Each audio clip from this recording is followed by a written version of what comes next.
It's time for Tech Time with Timmy. Hello, welcome to Tech Time with Timmy. In this episode, Timmy's going to be talking about how to create a checklist in Google Sheets. So Google Sheets is really cool and Timmy's talked about it many times before. And so when you're working with a spreadsheet in Google Sheets, you might want to create a checklist. So if you have a checklist, you might want to have a checklist of different tasks that you have to do or something, and you can just really easily click them and it'll tick the box. So that's really cool. So in this episode, Timmy's going to show you how to do that. So when you're on your spreadsheet, just highlight a whole lot of columns.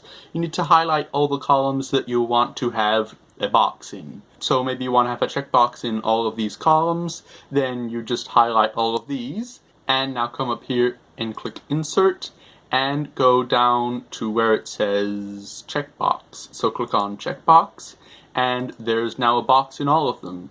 So you might want to shrink the size of the column. And so if you click on that box, it will tick it, and if you click it again, it will untick it, so that's really cool. And so you might want to write down a whole list of things along here, and then when you check the box, it's checking it off. So that's really cool, and that's really all there is to it. So that'll be the end of this episode of Tech Time with Timmy.